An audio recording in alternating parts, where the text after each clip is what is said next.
Here we are again. Welcome to Tea with Rich, Getting Real.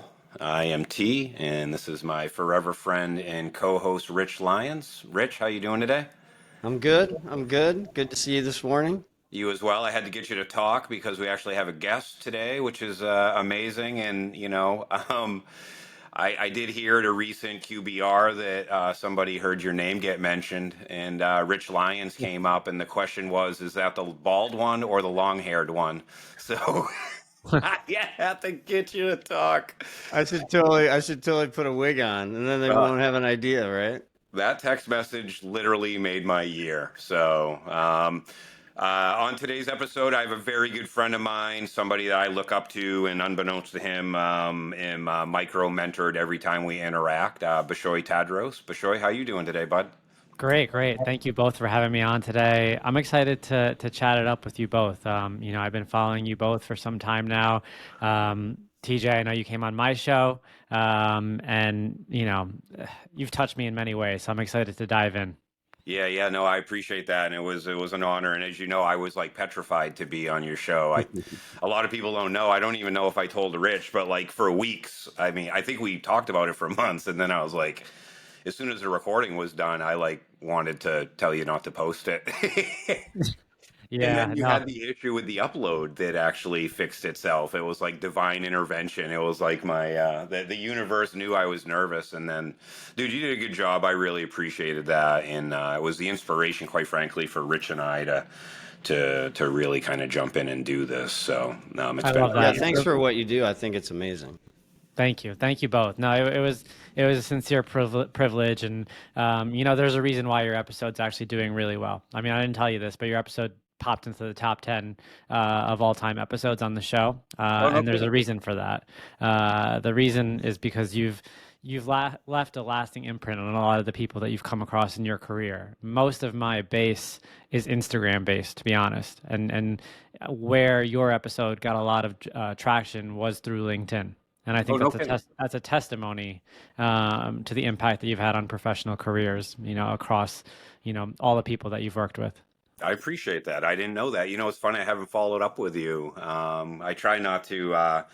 We all try not to care how many likes we get on our Instagram posts, but the reality is we do. And a quick fact: if I put a photo of me up, I get about 200. If I put a photo of my wife up, I get about 400. Yeah, So same. I've got a pretty, little ego issue there. But hey, before we kind of roll into this and get into sort of shooting the shit on the topics of the weekend, seems we just came out of the Masters and Scheffler literally slayed the field. I wanted to introduce Bishoy a little bit in my own unique way, if that's okay with you, Bishoy. Absolutely. You have quite a story and a background. It's kind of hard to take everything that I know about you and concatenate it into a short thing. But I'm going to freestyle this intro, and hopefully I do you justice. I'm not reading anything, by the way. For those that don't know, I met Bishoy actually on a co-sell call, which are my favorite types of calls to do. Rich, how many co-sell calls have you done back in your day to help support e-commerce deals? A lot. I mean, I'm probably in the thousands. I mean, co-sold all the time. Absolutely. Co-sell is it. Well, what happens is you get on these phone calls, and every once in a while, you meet somebody that, like, all of a sudden you start Googling their name, and then you go look at their LinkedIn and you follow them. And that's really kind of how I got turned on to Bishoy. I had a great conversation with him when we were doing a co-sell call, actually education, so trying to sell demandware into the educational market. But um and we backed into all of this other stuff, and it's been pretty much an amazing friendship ever since. So I'm going to rattle through sort of what I know about Bishoy. I'll actually put his website, his books, his podcast, and everything else in the show notes when they go up, so you can look for those on Spotify, YouTube, and Apple Podcasts. But I know, going back way back, Bishoy is actually a cancer survivor as a child. Oddly enough, that's actually how he ended up in the U.S. He came over for treatment, thought he was going to be here with his family as a toddler, quite honestly, for a couple of years. And that torture went on for a decade, ending with some pretty serious brain surgery. Today, he's a husband and a father of one, a marathoner. We'll get into this a little bit, but I think he's leaving this week to go run the London Marathon, Yep. which Rich, you and I joked weeks ago. I've only run from police.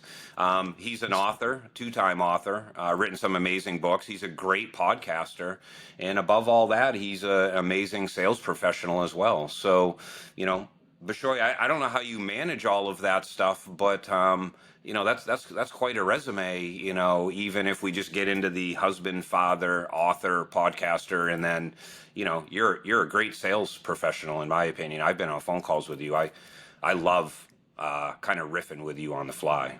Thank you. Thank you. I appreciate that. Yeah, no, I mean, for me, it's all about making sure my cup is full so that way, whoever it is that I'm serving, whether it's, you know, the people at home, my wife, my daughter, or the people in my day to day at work, my clients, you know, my stakeholders, are ultimately the people that I'm, you know, hopefully reaching with my message, whether it's through the book or through the podcast. You know, I don't take that responsibility lightly. You know, I think it's really important that I'm continually filling my cup in order to better serve, you know, the people that need me. Good. I appreciate that. And like I said, I've always loved chatting with you and meeting up with you when I'm in New York. How'd I do for your intro? You did great. You did phenomenal. Yeah, I mean, yeah, no, I mean, I actually never know what to do when people ask for a bio, and it's funny because when you're in it and you have all these like, you know, check the box resume items, book, podcast, marathoner, like even on my LinkedIn profile, like if you look at it, I put account executive last. That's the last thing that I put on my profile because I won't let my, you know, my title define me, you know, in a corporate setting. I Yeah. think what's more important is, you know, who I am on a day to day.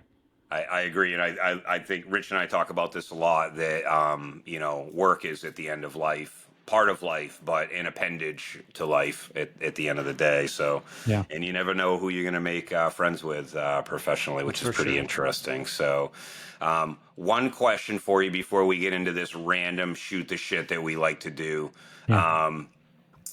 dude. You're going to London to run a marathon, and it's your 20. How many That's right. marathons have you run? This will be my 10th marathon. Wow. I mean, if you include the halves, I've done like over 25 halves, but this is my 10th full marathon.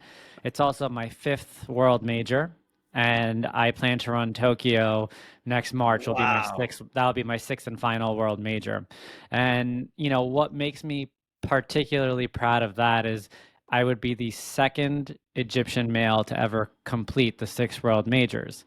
And if you had known me growing up and you had known anything about, you know, the trajectory that outside opinion probably set up for me, I was the last person to be considered, you know, to ever have this conversation and say a statement like that.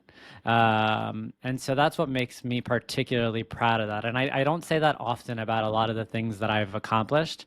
But I think, you know, as I round out the 6th, you know, knock on wood, hopefully I'm healthy through March. Um, you know, I had every reason not to be here for that. And so I'm excited for that.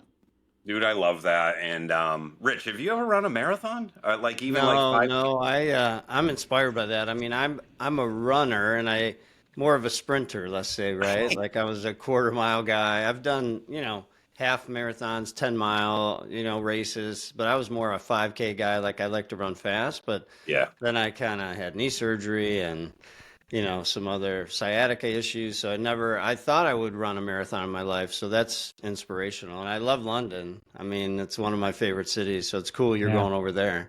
Yeah, I'm excited to get over there. And you know, to that point, I'm a horrible sprinter. You know, and I think there's generally a correlation there too. And So so is Tom Brady. yeah, fair enough. Fair enough. Yeah. That's amazing. I would love to run. Like I'm in this new training program called Functional Patterns, where I'm trying to kind of knock the kinks out of 30 years of sitting at a desk and doing computers. I dream of running, but I have this issue. I have a little curve in the middle of my neck and my upper back, and if I run, I get this weird compression. So I'm literally going to take the next year and kind of retune my body. Again, this thing's called functional patterns. It's kind of weird. I can put a link in, but it's really all about myofascial and getting back to sort of our original purpose, right? Which is to walk, run, stand, and throw. At the end of the day, those are the four things we, as humans, are actually Awesome. meant to do, despite all the other stuff people think. So, and if I do get to running, I'll let you know. But that's amazing. Again, I'm still blown away. We'll get to your story about the mile 40 and how you got to that, because one of my questions is around disasters. Yep. But Rich, the Masters, how much of it did you? First of all, I'm pissed it never started until 3 o'clock every day. Like, why the Well, fuck wouldn't they let us if you went on watch it? Golf Channel, you could catch coverage. I mean, you had to go on Golf Channel early. It was shitty coverage, though. It was like I three know guys in it wasn't chairs, as like good. cutting in and out, talking about stuff. But how much of it did you watch? I mean, I watched pretty much. I was in New York Thursday and Friday, so I caught nothing of it. I mean, Yeah, I just caught highlights, but I watched pretty much all the coverage Saturday and Sunday. you I mean, I did. was there last year. I mean, the weather was shitty last year, but I was there. It was awesome. Yeah. So I was excited to watch this year. I mean, Scheffler is a beast. I mean, I kind of was pulling for Homa. I got to say, I like Max a lot. I kind of wanted him to win. If I was going to bet beforehand, I would have thought Rom was going to be there. I would have thought even um, that Brooks was going to be there. I wouldn't have picked Bryson. I mean, Okay. Bryson had an amazing. I mean, he kind of fell apart, but Yeah. he's a fun Well, guy to watch. He changed the game of golf, right? he did. So He did. He did. And do you hear about his new clubs that he's engineered he and came up 3D with? printed them. He Yeah, they're made them Oh himself. wow. Yeah, and they actually have a bulge on them like your drivers and your hybrids do, which is kind of interesting. I loved it. I watched Saturday religiously. I watched some of yesterday, but for Sunday we had a pop-up Indian dinner that we did, and we walked like a mile and a half to. So I was That's into awesome. Indian cooking for a while. Yeah, so Shannon and I did a date night last night. So I'm at the table. I got the blue light shut off, and I'm like, Scheffler's in -10, and so I watched the end of it from afar, but I'd say probably the most inspiring thing about it was watching Tiger. Even though he was +16, he was in pain on Saturday. Visibly, he was in pain yesterday, Sunday. It was actually pretty amazing, and yeah, DeChambeau exploded. I was hoping this Auberge kid was going to come I up know, and right? challenge. I mean, first major ever. He's like a young kid in his early He takes 20s, but second. I mean, that's crazy. I mean, Zalatoris did that a couple years ago, if you yeah, remember, and then yeah, he took a year off for surgery. But and Will Homa was was in the top 10. I mean, my Wake Forest guys, shout out to Will Zalatoris and Cam Young. I mean, they were both in the top 10, which is awesome. it was good. It was good, and we finally got weather here. I actually golfed yesterday. I brought Jack out, my youngest, and did 18 holes with him at a course about 20 minutes away Oh, from that's here. awesome. It was good. Bishoy, do you golf or do you just run? I'm a horrible golfer. I mean, I worked 7 years in banking, and I tried for the life of me to get out there. Took lessons. I'm horrible. I was Yeah, we're not saying we're good. We just like yeah. going to play. I'm No, no, hor- no, no. I'm horrible. Yeah. Rich is good. Rich, you actually track your handicap. What's your handicap? I'm like an 11 right now. I mean, last year I got under 10 for the first time, which was a good goal for me. I got to 9.3, but I'm back up to an 11, trying to make some swing changes, but I'll work my way back down. How high? When should you start tracking your handicap? When you like think you're like a 30 or like in the 20s? Like at what point does it make sense? Because I don't track mine. I mean, I think it's always fun because if you play, say we played together, then, you could actually compete, right? For real. Like if like say you're an 18, well, say I'm an 11 and you're a 29, then I'm giving you like a stroke a hole ish, Oh, yeah, right? but And that's then, not really winning, is it? I mean, no, but then we compete. That's the whole beauty of the handicap system. You can actually play with anyone and actually have some fun, right? It's supposed to be legit I and didn't. allow you to play with anyone. I never knew that. Yeah, it's Like fun. that's not what I thought it was for. I thought it was just to see how good you were. I never thought of it as like being able to go in and is that why they call people sandbaggers? Totally, because people will. I mean, Okay. you'll watch guys, and it's for tournaments, right? Because you go into a tournament, and Yeah. it's a handicap tournament, and you'll have guys will be like, "Oh, I'm an 18," and then they'll shoot like 2 over par, and everyone will be like, "That's fucking bullshit. Like you're a fucking sandbagger." Like, I mean, but it happens. It does. That's And pretty here's weird. how guys do it. Like they'll shoot, say they'll play really well for 16 holes, and then they'll blow up on the last 2 holes. That's how they used to be able to do it. But now they changed the handicap system. Like the maximum score you can take would be 2 over the net score on the hole. So A if double you were bogey. if you were getting a stroke a hole, for instance, and par was 4, so then for you par would be 5 because you got a stroke. So then the max you could take on that 4 would be a 7. Oh, okay. All right, and then that doesn't let you goose it. I had no idea. Oh, I finally got fitted. I actually got clubs. Oh, let's Nice. go. Yeah, so I've had the same clubs, Bishoy, since 1998. Oh, So Callaway X14s, and I go over there to get fitted, and I chicken out, and I'd go over and I'd chicken out, and then I finally last week was like, fuck it. I went over and I got a. I don't know. They did a 1 degree something. They said it was a whole new language for me. Like, oh, you hold your hands low. I'm like, I'm at the end of the club. How much lower? I mean, I can't go any further back. He's no, that's not what that means. So I made the dude kind of give me a lesson during my fitting. Oh, Rich, you probably saw this on LinkedIn. I actually wrote about this. Oh, He's I like, didn't see it yet. oh, dude, I wrote about it. I go in to do a fitting and I go, so, hey, what do you see? Good or bad? And he's like, this is not a lesson. I'm like, dude, you've seen some shit. You got to tell me something. He goes, ah, I'm here to do a fitting. I'm like, I'm not going to spend this much money on new clubs just so you can fit me clubs to my janky, shitty method. oh So man. he did. He gave me a lesson. So per What clubs Billy did you end up with? Nava made a recommend. I got the TaylorMade QIs.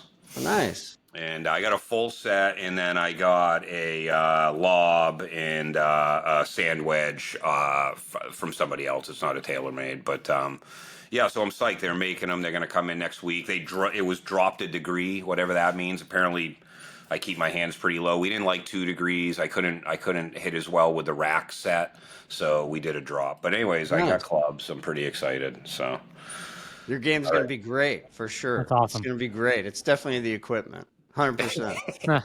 I'm getting better, Rich. I think you'll be. No, I'm going to go get fitted. I'm laughing because I'm going to go get fitted as well next week. So You can't laugh. You have a sim in your basement. I know that's why, and I should be better. But That you you know, dug out. Hold on. You didn't just put a sim in though. You actually dug out your foundation yeah. to But make sure, it. I dug. We dug. There was an addition added to our house before we moved in.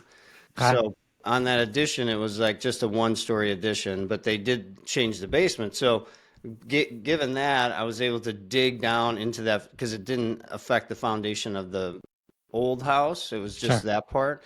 So we dug down so I could put a simulator in that part of the basement so to make because it had to be higher, right? So we dug. It looked like we were putting a pool in, like dug it down about 6 feet. So you have to go down steps and then you can hit golf balls. So if you're ever in Chicago, give me a Noted. ring. Absolutely. He's way, way up north though. It's a cool man cave. Definitely a nice I'm man all cave about down that. there. It is beautiful there. So anyway, the Masters was amazing, and Bishoy's leaving to go to London to run another marathon. I'll be watching you, buddy. Did you reach your fundraising goal? I did. I did. Good. We reached the fundraising goal. Yeah. It was the first time, I've been fundraising now for 7 years for different causes. But it was the first time that they closed out the fundraising like 3 weeks before the race, which is always interesting because usually you get a lot of funds like the week of the race or on race day. But we finished. Cool. I appreciate hearing the updates, and I'll keep an eye on you while you're out there. Thank you. So let's move into some questions. So, Rich and I were chatting earlier about we got a few questions for you, and just love you to just give us your freestyle answers. There's nothing really crazy here, and then give you a Absolutely. chance to ask us questions because I know you're a very inquisitive dude and a fellow podcaster. You're an actual podcaster. Rich and I are just two old guys shooting the shit with each other and posting it online. Exactly. Well, it's funny because of that. It makes me a little bit more nervous than usual. And I've done a lot of podcast interviews, and clearly, I podcast all the time. time, but for some reason, like this interview is making me a we're little kind of nervous. shooting I have the hip, no right? idea which direction you guys are going to go. All right, so Bishoy, my first question for you, dude, you do so much shit. Like we talked when I was down in New York, like I don't know how the fuck you balance your life, and I'll get to the balance question afterwards, but like who like first question for you, like for real, like who inspires you? Like where do you get that inspiration that you have? Like who inspires you every day or when you need it? So that answer, I think, is twofold. And, I really, really, really look up to my father for, many reasons that I could dive into. But then there's also a slightly conceited sounding answer to this question. And I think it unleashes a little bit of the formula.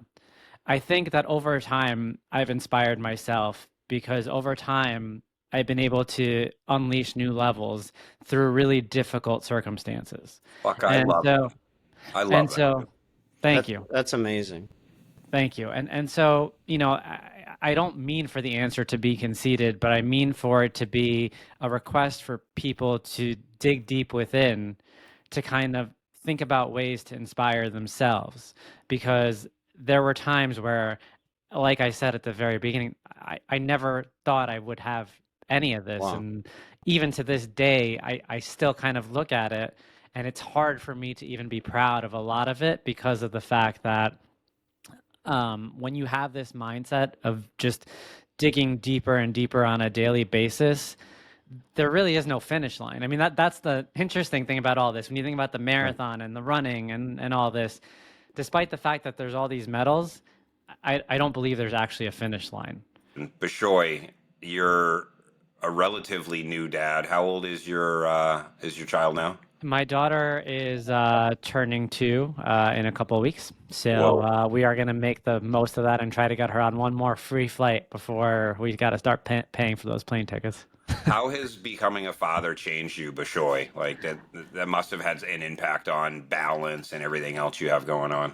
It's changed me tremendously, right, with regards to how I approach just about everything that I do, even when it comes to the projects that I'm working on, when I think about the podcast, when I think about the books, when I think about the races, everything I do now, I feel like comes with this extra responsibility of, setting an example. Despite the fact she's only 2 years old, doesn't really recognize much or know much about what's going on at this point.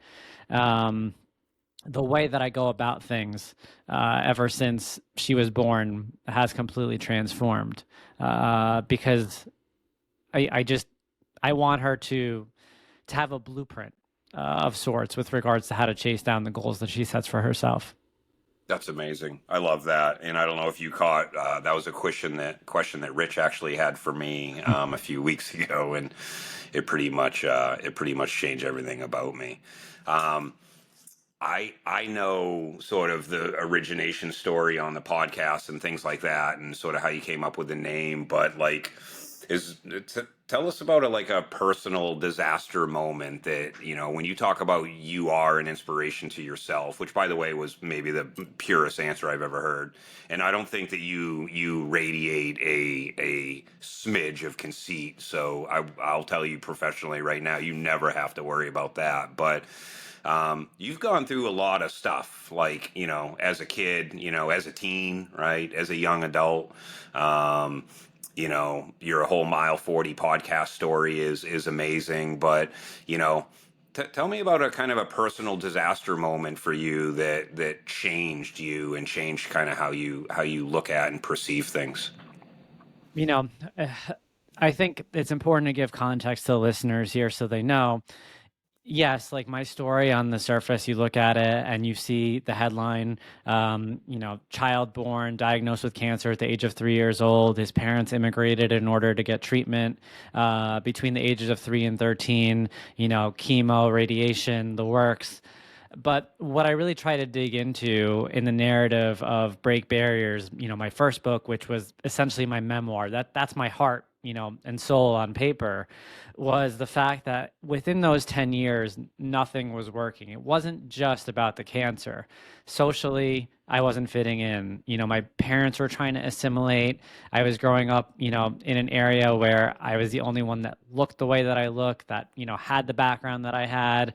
And all I wanted to do was compete like, any other kid. I wanted to play sports, and I loved playing basketball when I was a child. But because of the treatment, I was always the last guy on the suicide lines. And I talk about that in my book. And, no matter, I was the first guy at practice, last one out. I was doing everything right.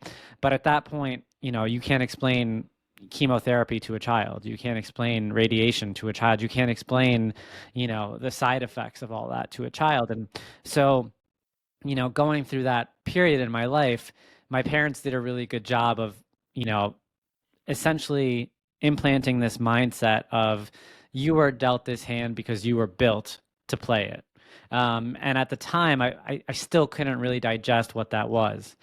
Like you had mentioned at the onset, I had brain surgery when I was 13. It was my 13th birthday. And I talk about it in the book, and I talk about the impact of coming out of brain surgery, being in the recovery room, and how after brain surgery,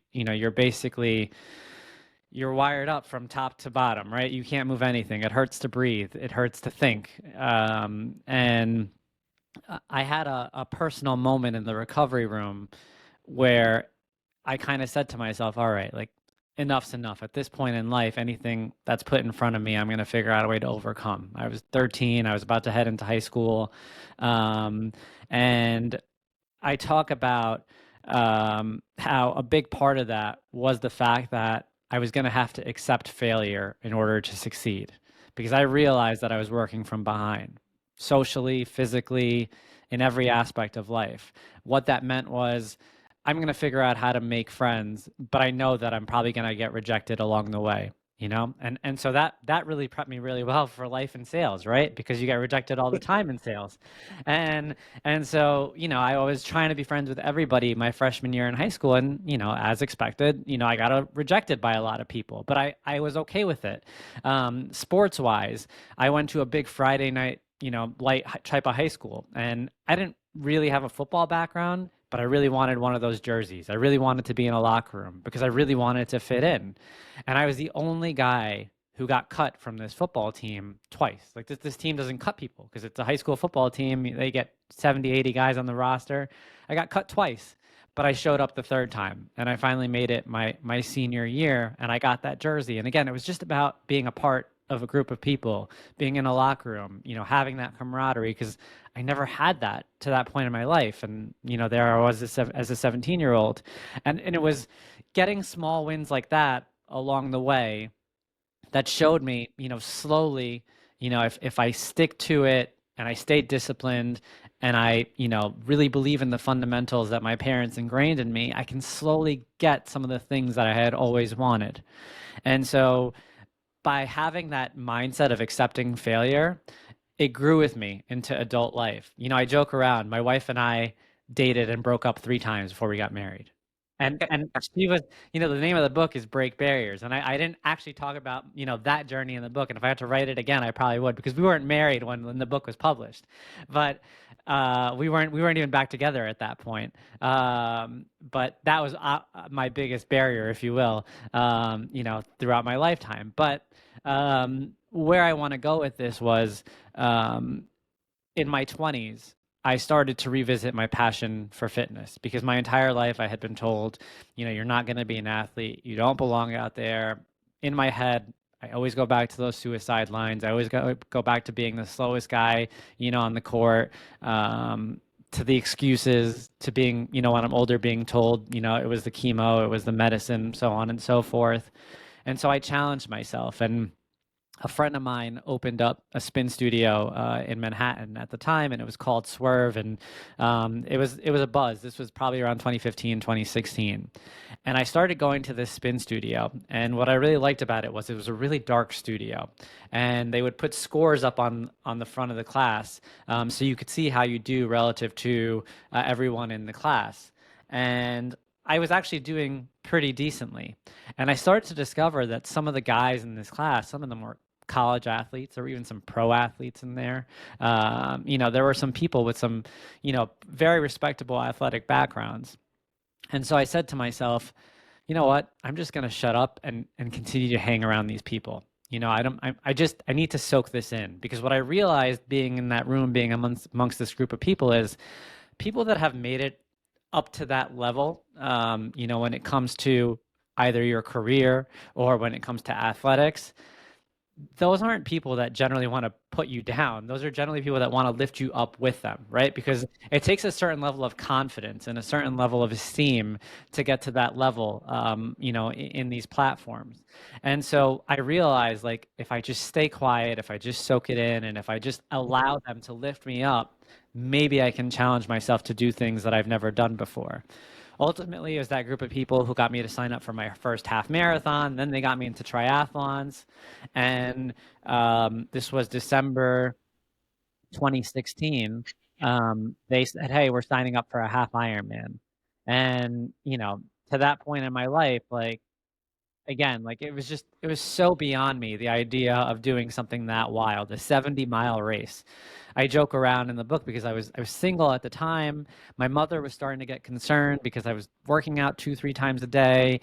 I was really regimented, wasn't going on dates. So she was like, hey, like, maybe you want to focus on settling down, and just typical, immigrant mother talk. And I knew I had to do this. And for 6 months, people kept asking me, Bishoy, why are you doing this? And I didn't have an answer for them, because I didn't really have an answer myself. I didn't know why I was doing this, because it was so out of character for me. So I get to race day. This was June 2017 now. It was 93 degrees outside in Maryland. And to break it down for the listeners who don't know, it's a 1.2-mile swim, a 56-mile bike ride, and a 13-mile run. And so for me, the hardest part is the swim. Yeah, I wasn't a good swimmer. And so it was half with the current, half against the current. And I was terrified about that part. But I get in the water, I make it out in maybe an hour and 8 minutes, which it's not a good time, but it's not a horrible time. It was just, whatever. And I'm thinking, all right, I made it past the hardest part, in my opinion. So now I'm switching to the bike portion. And that week was the same week as the New York City bike tour, and I had to rent a bike for the race. So I had rented a bike, and instead of giving me a road bike, they gave me a hybrid. And for people who don't know what that means, it's essentially like ordering, a Ferrari and getting a beat up minivan. And so now I have this, Kind of a like, mountain bike with thin wheels, right? I mean, exactly. And so I'm just pounding at this thing in 90-degree heat, right? 56 miles. Everybody's flying past me. Like, there was no hope of any sort of time goal at this point. There was, it was really, really just kind of breaking me down internally. But I was just, eye on the prize, just make it to the finish line. I joke around about the fact that some guy's tire popped and I just pulled over next to him, mainly because I was exhausted. He thought I was going to help him, but I had no idea how to change a tire. And if anything, he was just irritated that I stopped, like, to kind of like offer him zero help. And I get on the bike, and around mile 40, I completely broke down. There was salt all over my skin. I was completely dehydrated. I was in the middle of nowhere. I was about to turn 30, and I kind of had this like moment of like, my parents are at the finish line. Let me just call my mom and get out of here. And it was just like a really, really dark moment, because I started to ask myself, how did you even get here? Why did you even sign up for this? You knew your entire life you didn't belong out here. You've been told over and over again that you're not an athlete. You've been told over and over again that you don't have the right to compete, that, these people are the real deal and you're not. And really quickly, I got myself out of this funk. And it was the first time in my adult life that I really had to kind of dig deep and think about the childhood version of me. And I said to myself, if he made it through what he went through, and what he went through was a lot worse than what you're going through, you can figure out a way to finish the last 30 miles of this race. And it was like a real powerful personal moment, again, in the middle of nowhere. And that's where fight or flight kind of hit in. And I thought to myself, what are some of the key lessons that I had learned, and how do I get myself out of really difficult circumstances? And the first thing I thought to myself was, well, your parents always celebrated small wins when you were younger. Whenever you got, just a tiny bit of good news around your health, your parents celebrated. And so what you're going to do is you're going to break these last 30 miles into 1 mile increments, and you're going to celebrate every mile. So instead of running 30 miles, I ran 1 mile 30 times. And that for me was, the way that my mind worked to get me to the finish line. And so I did that. I did just that every mile, stopped, got myself the Gatorade, the water, replenished, and just kept going. And I remember crossing that finish line, I think it was like over 8 hours now, which, again, was nothing near what I thought I was going to do when I had set out to do this. And, I had the look on my parents' face, my mom in particular, she was terrified. But in my mind, I was so rejuvenated because I just unleashed something that my entire life I think I was suppressing. I was suppressing this, knowledge of the fact that I can do really hard things. And that's where it kind of began.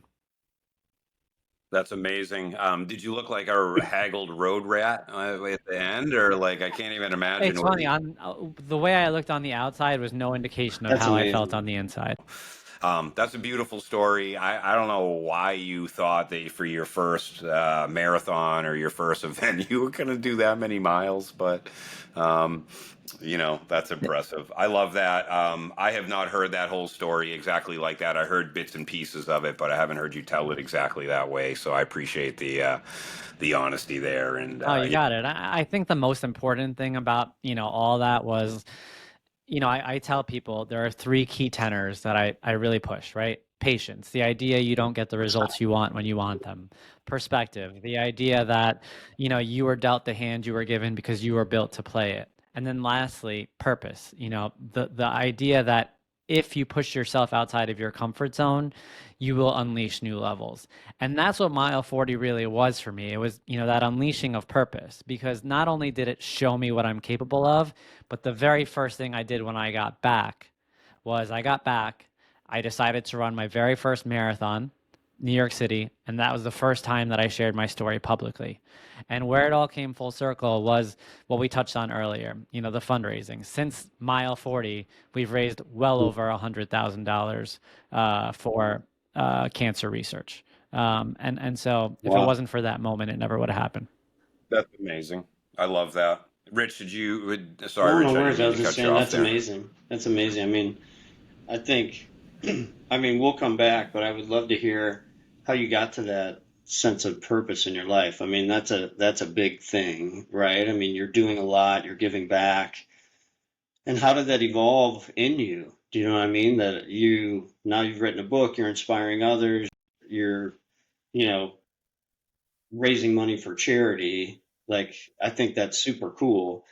And something you said earlier, and maybe this is a little much, but when you talked about keeping your cup full, right? I don't think people really, like a lot of entrepreneurs and people I talk to, they don't kind of get that concept of, I need to take care of myself so then I can give more to others. And you said it very clearly, right? I need to keep my cup full. I need to, well, so that you can give to your kids, your wife, but also your business. I think people miss that. I think a lot of, like when I talk to a lot of entrepreneurs, they're looking for their employees to acknowledge them instead of the other way around. And for Yeah. you to be like your age and all that you're doing, I'm inspired. I think it's amazing. Thank you. No, I mean, it does apply to business as well. It applies to all these projects. Like, look, guys, I'm gonna be real with you. I'm gonna be real with the listeners. Like, none of this, none of this is easy. We all know that. But it requires a lot of moments where you just want to walk away, right? There were a lot of Well, like we moments. talked about, you wanted to Like, give up. You're Hundreds going and to call your hundreds of parents, and yeah. yeah, the amount of even with the podcast, even with the books, like I thought about it and I continue to think about it, over and over again around like walking away, because there is an element of like, am I ever going to be good enough? But then when you kind of scale it back and then you remember like, hey, like I said in the beginning, there really is no finish line. then all of a sudden you reframe that mindset. And then you realize that it's not about being good enough for others. It's about being better than who you were or what you Yeah, were, yesterday. I mean, if we can prior learn to. and grow, I mean, I love I love that. I mean, I kind of take that mentality, like try to learn something. I mean, it's the Jimmy V thing, TJ, that you and I have talked about, right? Laugh every day, cry every day, and learn something new every day, right? That's a great day. Yeah, I love that. I love that comment, Bishoy. And again, I think it's funny that we're here chatting as a group, and we're not really talking about work. We're talking about life and how it applies to our professions, but our professions are subservient to our purpose. And dude, I told you, I've told you this. I loved you the first time I met you. We were on the phone together. I remember that call, and I thought that was absolutely amazing. So I Thank you. appreciate that. Thank you. And ditto, same. I felt the same way because, I really believe in leaders who break the mold, right? My whole my whole outlook on life is really about, doing the things that other people won't, in order to pave a better path for, the people that are behind you. I Because love you that. realize that you get to a point where what do you really have to lose, right? By doing the right thing, by speaking up, by being vulnerable, by being authentic, by demonstrating your adaptability. Well, And I so, think I think what's interesting about this dialogue, and Rich and I talked about it privately, actually, when we were talking about the podcast, is that there's thousands of mini yous and me's and riches and our younger, more insecure, more like, are we going to make it? Right? Like, do we have enough friends? I was petrified for decades to go like sit at a bar by myself and eat a meal alone, right? Because of how I felt about that. Never mind my Yeah. professional insecurities and things like that. So, I just think that you just never know who's listening to these. And I get so many DMs from the LinkedIn posts and the podcast from people that are like, it just takes one person saying, hey, that thing really mattered to me and kind of struck a chord to make it all worth it. And I think it's interesting that it really is about kind of keep on keeping on. It isn't about the arrival. It's really about the travel, right? It's the journey through it all because, I hope to never arrive at a place where I think I've arrived. I've fallen for that trick a few too many times. So, absolutely.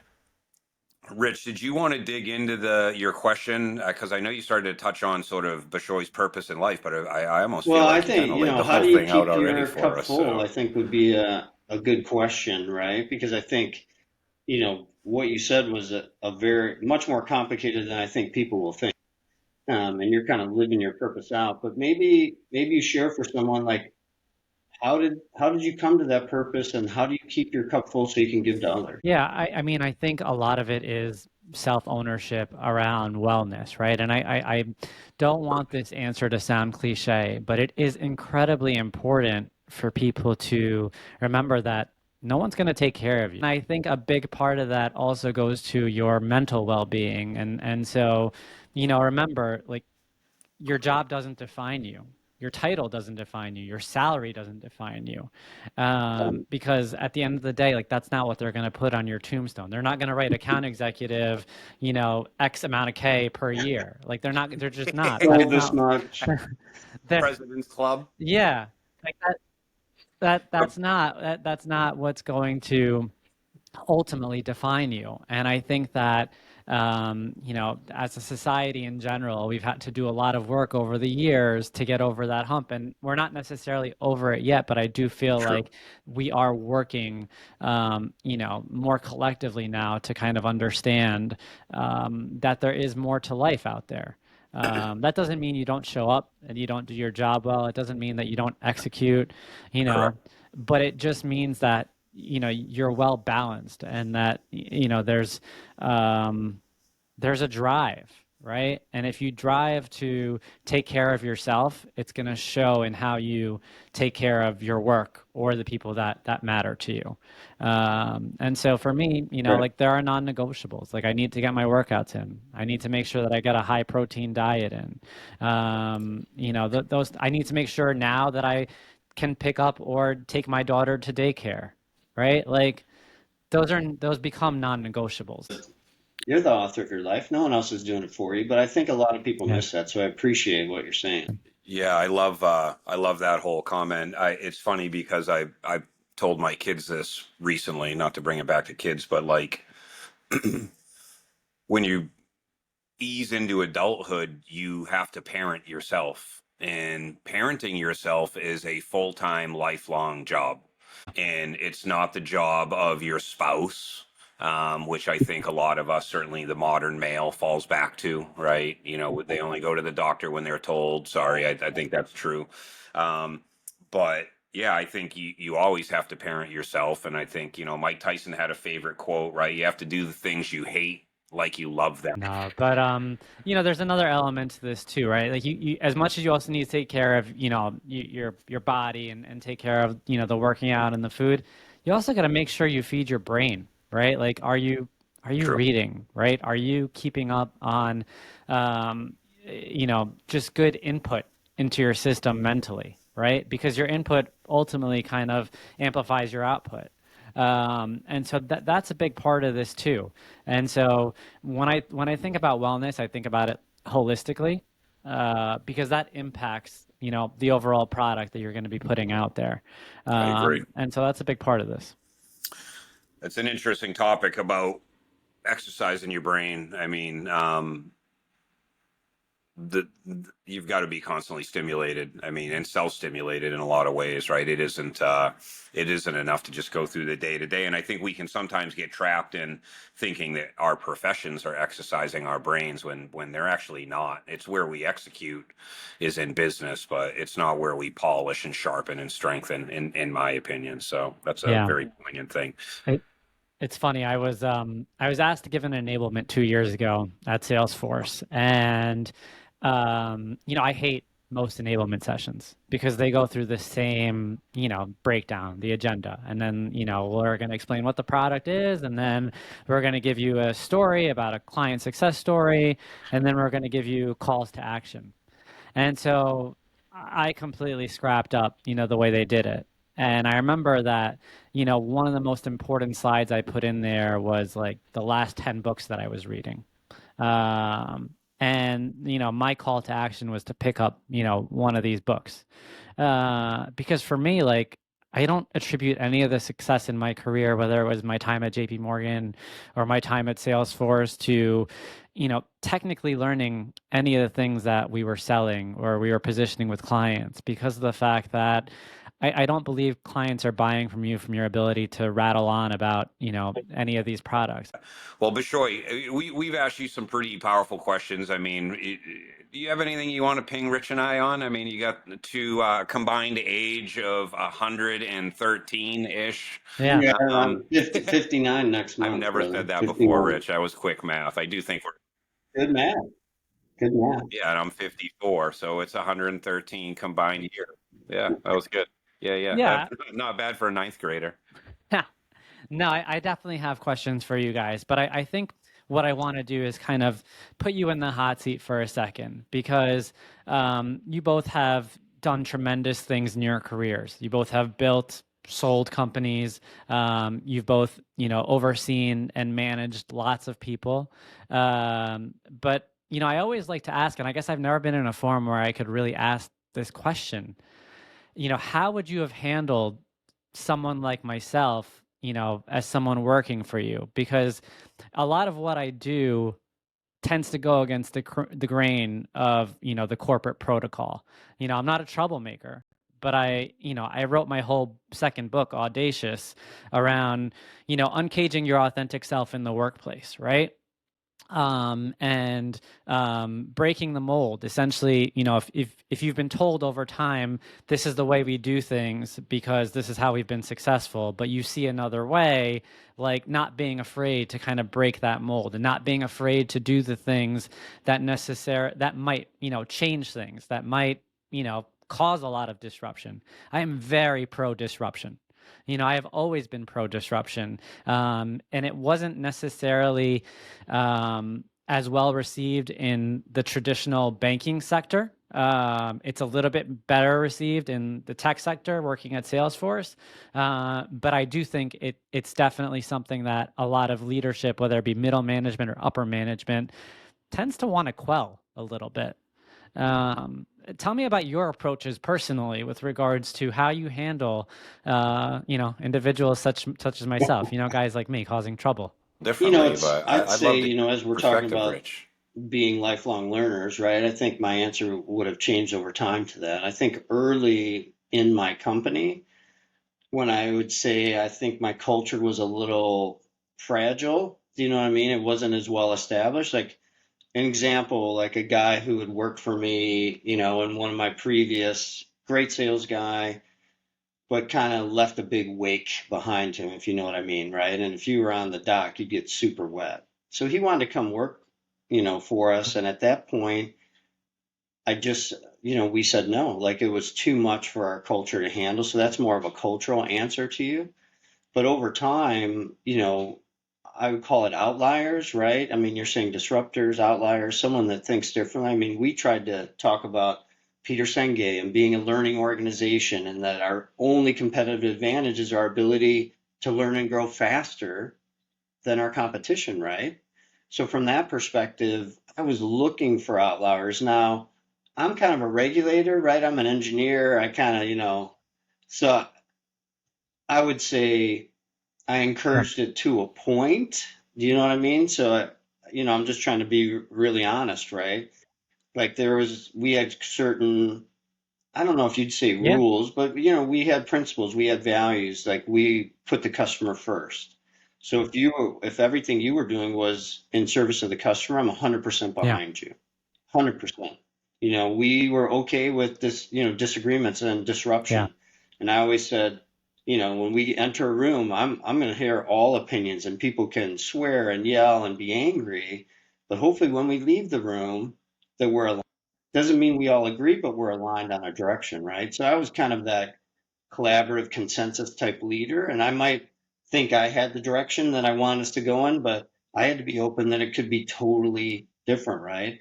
And we did swaps every year, right? Every year, every single person in the company got to give their Yeah. opinion, right? So I was always looking for it, because if I'm really living to our only competitive advantage is how we can learn and grow faster than our competition, I have to listen to everyone, right? And then always customer here, like customer at the top, customer here. Like you have an idea, and then I'd ask you, how's that good for the customer? And if it wasn't, then I'm going to say, well, we're not going to spend money on it. We don't have unlimited Yeah. resources, right? We're bootstrapping. So I kind of loved different ideas. On my management team, I always had a woman would be an example, right? Because I needed different, I knew that I'm me, right? And I don't want to surround myself with just, me's, and I had some other old white guys. I needed other people, and I needed other ideas. So um, I think, early on, I might have been threatened by you, and that was just me and my own personal growth. And later I would have welcomed you and would have loved it. Thank you. Yeah, no, I mean, the call out there with regards to different mindsets. I think that's, really, really, really important. It was always important to begin with, but over the last couple decades, we've just seen a rise there with regards to employing that, because we're in a world now that, opinions of all kinds are going to be No, thank shaping you. the future. And so thanks for calling that out. Next up. So for me, Bishoy, modern me, right? You and I aren't terribly different in all of the other activities that we use to keep ourselves stimulated for professional and non-professional and personal reasons. So, you know, I'm a leathersmith on the side. You know, I cook a lot. I travel a lot. I have a lot of other interests. I do a lot of writing. If I had a cat like you on staff, I'd probably pull you close. I would be at first suspect that you would have the capacity to put the effort and the meaningful time in that's required to be a professional, right? To operate at the level we would need. And I'd say you're going to be a sales guy. But at the end of the day, I would look at your activity and your output. And as long as your activity and your output felt ethical and felt like it was in the right direction, all that other stuff would be of no consequence to me. It would be of interest to me, though, and what I would probably do with somebody like you on staff is I'd actually pull you closer. We would make your fundraising a company event. We would make watching you run a company event.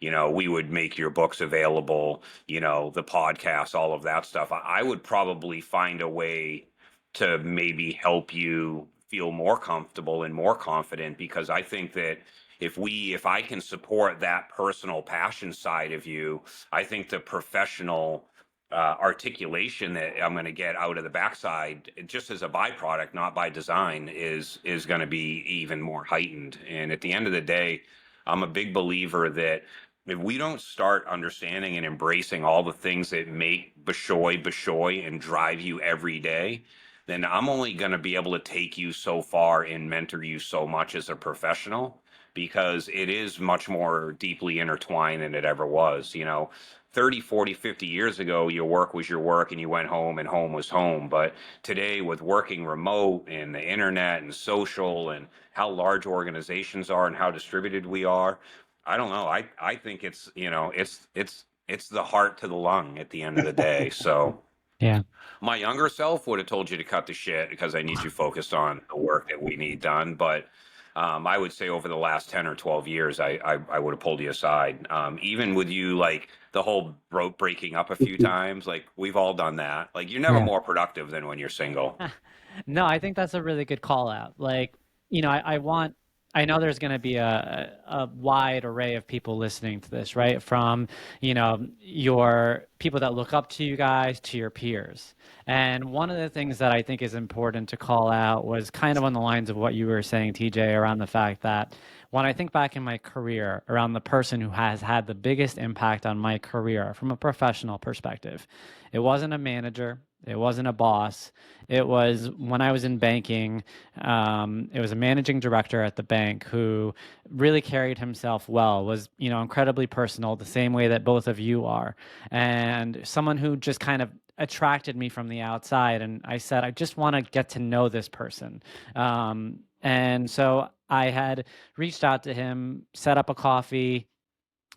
He got to know my trajectory within the bank, and we kind of kept it at a really professional level. After I came back from the mile 40 moment and I decided to run my first marathon, I knew I was going to be sharing my story publicly for the first time. I've never spoken about it. I had a lot of insecurities about it.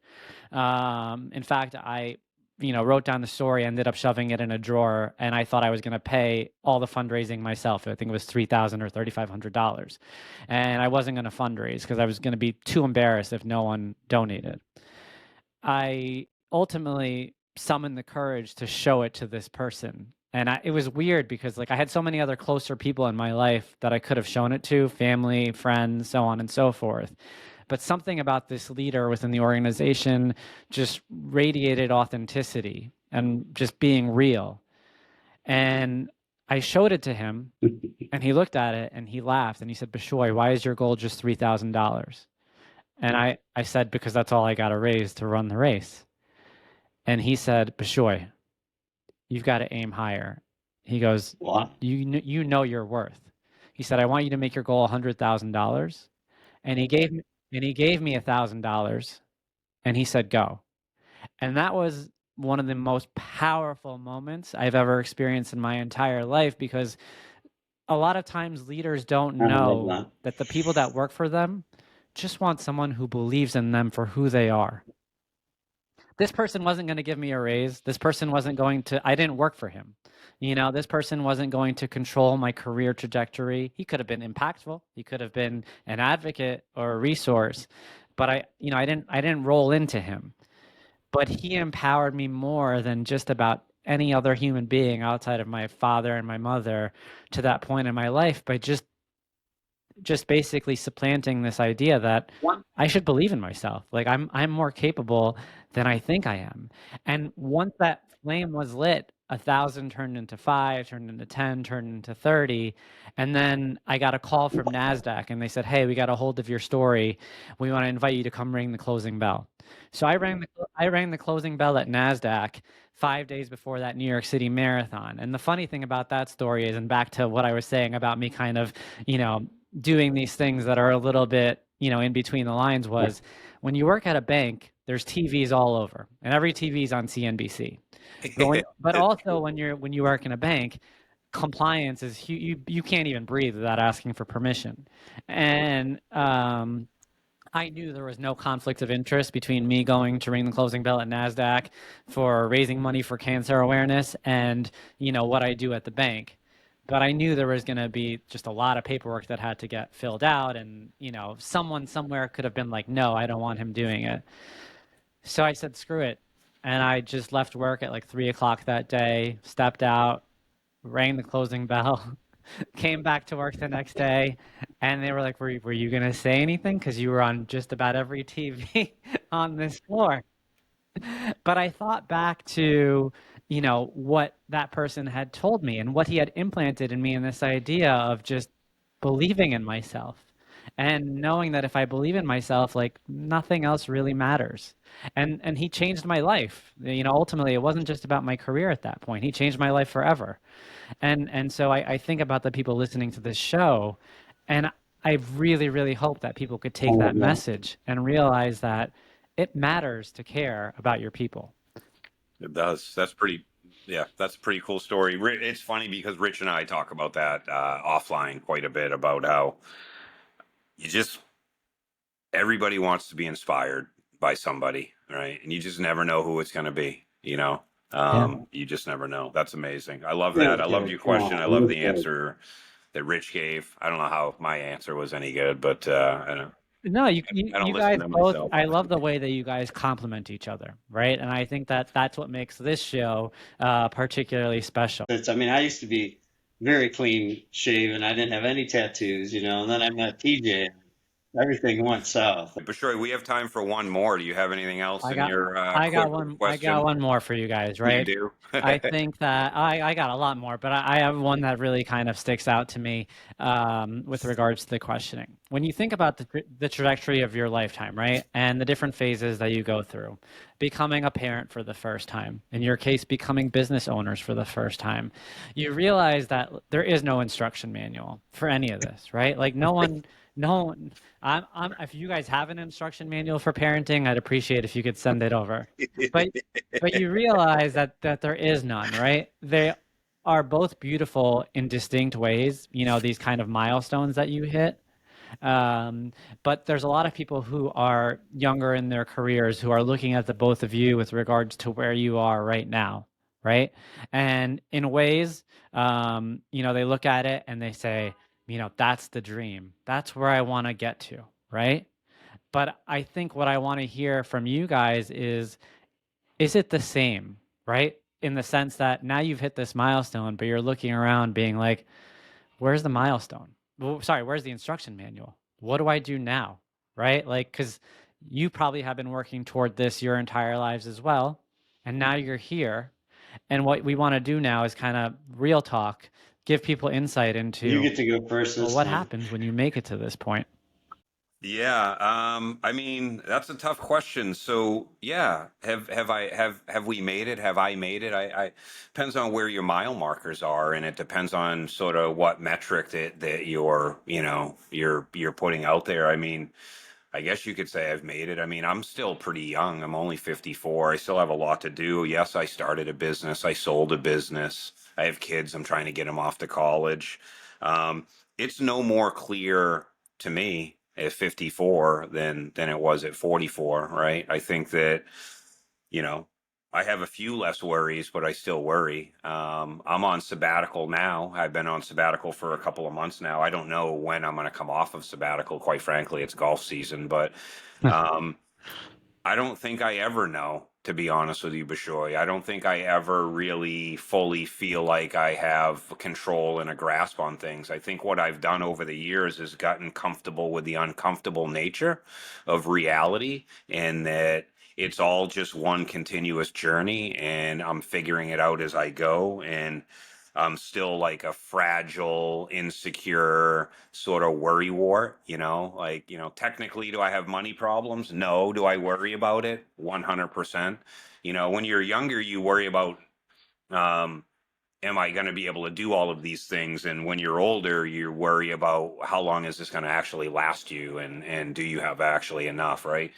I always tell my kids, you don't want to worry about the first 55 years of living. You want to live for the first 55 years to make sure the back 40 is comfortable, right? And I think that not a lot of people think and plan for sort of the long term. But for me, no, there's no manual.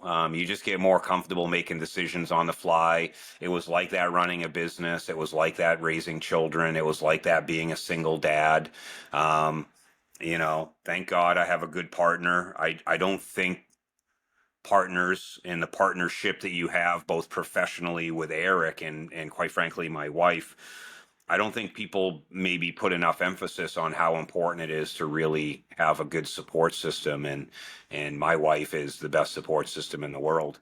I also have a really amazing network of friends, and I'm very inspired by guys like Rich. Rich knows I ask him questions all the time. I'm like, Rich, I'm fucking going crazy right now. I don't have anything to do. You can only golf so much, work out so much. But all of my other friends are very, very inspiring. What Adam Groves is doing amazes me. What you're doing, Bishoy, amazes me. Billy Nava, our entire ecosystem of commerce OG. So no, it never gets easier. It never gets simpler. The worries just change in direction and intensity. And the figuring out and kind of the learning as you go just becomes a little bit more top of mind. Love I that. don't know. Have I made it? I don't feel like I've made it, but whatever. To some people I have, and to others I haven't. I'm sure there's people out there that, think they're way fancier. I'm trying to get comfortable with what I have and not what I want. I'm a want guy. I grew up a broke kid, so I was always about, you want the nice house, you want the nice girl, you want the nice car, you want the nice vacations. I'm trying to tear myself away from that magnetic pull that I have, because I think those are all compensatory items and they don't really bring joy. I mean, they do a little bit, but there's something beyond all of that that I have to get to and I have to figure out, because my constant desire for new things and new experiences and all of that's a there's some sort of deficiency somewhere that I have to figure out how to come to grasp with. And that's real talk, real, like right now. Thank you. Like, No, you could tell it's real. And I think that's what makes the answer so special. And what I think people need to hear is the fact that it's genuine. And it's a testimony to the fact that despite the fact that on the outside, it may look a certain way, I mean, you mentioned this is what it is. purpose earlier, Yeah, Bishoy, that is and true. Your when you turn. think about an instruction manual, I think my purpose has changed significantly over time, right? From, the cocky, I can do anything, early 20s guy that, basically, I was striving, right? I was trying to achieve. I wanted money. I wanted a house. I wanted a car, right? I wasn't thinking about other people, honestly, and so the instruction manual at that point, maybe there's some similarities throughout. Like I always swing at everything that's in front of me, right? I'm always going to try to outwork the person next to me, not because I don't like that person, but because I believe that I can outwork people, and then things are going to happen, for me, and I can create opportunity by hard work, and then you get married.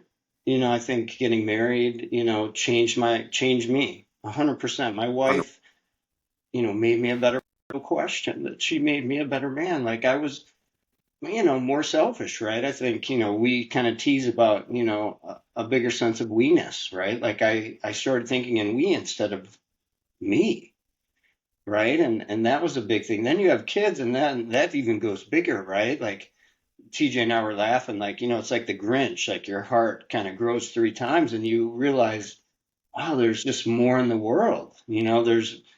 I've got to take care and raise these children to be, for me, it was not to be their friends, but to be contributing members of society, right? So now I'm thinking bigger, right? And my purpose, I feel like it was like back and forth like this, but then you start kind of narrowing in, right? Through business, through relationships. And there wasn't an instruction manual. I mean, I had great mentors, which helped, right? Like I jumped into a dad's group before I had kids because I thought I'm going to learn all the mistakes they're making so I don't make them, which is impossible, right? You make your mistakes, right? You just pick them, And I found great Yeah. mentors. My wife dragged me into therapy. I didn't want to go, dude. I was 23. We just got engaged. I'm like, I don't need that. I mean, come on, I've got it, right? And then you realize, we've all got imposter syndrome. I'm always thinking like, do I deserve this? And I think I'm not a retirement person. Like people, oh, why aren't you on a beach? And why aren't you doing that? And my joke is, I don't have enough hobbies and I don't have enough friends, right? But I want to make a difference, right? And I think that's the change, right? Like I feel Yeah. probably more pressure, right? Because here 100%. I am, I'm going to be 59. My dad only lived to 63. Right? He died of cancer. My mom's a breast cancer survivor. Cancer is a big thing for me. A dear friend of, mine died of cancer. Scott's wife, TJ, but I don't know how long I have, right? Sure. And I want to make the biggest difference. I want to maximize my Yeah. potential. I want to use my unique gifts and I want to help other people to do the same, right? So Yeah. what's my instruction manual? Swing at what's in front of me, right? And hope for the best because I think I have to make it happen. And then life, God, spirit, whatever you believe in, hopefully fills in the rest for me, right? But I just know if I stop, that would be the end of me. Um, like I said, I like your answer. So, Bishoy, how was that? How are those answers? That was a doozy of a question. No, I love hearing you guys talk through it because it's an insight into what's going on inside your heads. Like people, to your point about imposter syndrome, Rich, right? Like people look at individuals such as yourselves and they think, oh, they've got it figured out. And I think that, while you have figured out a lot of things in life, I know you don't have it all figured out. And, I have no Right. fear saying that, knowing that I'm not at the level you were professionally. I just know that as a human, the truth is that we all go through these different milestones in life. And this is no different than, like I said, that idea of becoming a father for the first time or getting married and having a partner or, whatever it is that you're kind of graduating into. None of these things come with instruction manuals. And just because on the surface you think like, oh, that person hit that milestone, they must quote unquote have it all figured out. If you dig deep, you'll get, kind of Right. the talk track that Rich gave you to let you know that it's not open and shut. It's about at the end of the day, you're propelled by your ethics and your go-getterness and your ability to execute and capitalize on opportunities in front of you. Rich and I, we tried to do an episode. It kind of got busted, so I did the shorts. But somebody asked how much of our success was strategy and how much was hustle, and I think Rich and I both agreed that our success is 90% hustle, and I think that's in life. I don't think that's Same. just a work thing. I think that's about life. I think that you can't be a good parent if you don't learn how to hustle because that's a weird schedule. You can't be a good partner when there's so many emotions changing. I wish I could be so in the moment that, you walk by that flower or you just Great. enjoy everything, right? I'm not there, but I'm striving there. You probably are closer That's than me. me. I'm there. Dude, the biggest thing that annoys my wife is that every time we go anywhere, like I shit you not, we were just in Sonoma, like I touch everything. Ha. Like I'll go into the lobby of a hotel and I'm like, these are the most beautiful fucking flowers, and I'll touch them. I'll smell every flower in the lobby. She's like, will you stop Dude, touching I shit? love you. I I'm love like, you. there's a rosemary bush. You're This is awesome. like $200 worth of rosemary just growing on the corner. That's so funny. Anyway, so Bishoy, I appreciate the questions. Bishoy, your questions are deep, dude. Like they're not questions Rich and I would ever ask each other. Thank you so much for having me on. This was a pleasure. I got a lot of respect for you guys for what you do, and for your ability to answer these questions, straight on. I mean, like, I made these up on the fly because these are the things that I think about. I think about this daily. I daily think about, how leaders think when it comes to dealing with disruptors. Like that for me is a huge, huge, huge thought that goes through my mind all the time as someone who is going through, my career. And if I could use this platform to Amen. let other leaders listen to leaders like yourself, that for me is totally worth the value. I love that. I love that. Bishoy, I super appreciate you coming on. It's an honor to get a chance to chat the other side, although I feel like I got interviewed by you again, but that's okay. I like that. And Rich, the purity with which you Thanks, respond brother. to questions and I ask love you them is too. I love amazing. you too, man. I love I love every fiber of you. We're gonna have to find some time to get together and play golf when my new clubs get in. And for anyone that made it to the end, thank you for listening to Tea with Rich. Today we are getting real with Bishoy Tadros. And Bishoy, thank you very much. Thank you, Rich, brother. thank you very much. We'll let you guys get back to your day, and we'll chat with you on the flip side. Thanks, Thank you everyone. both. Thank you. Bye.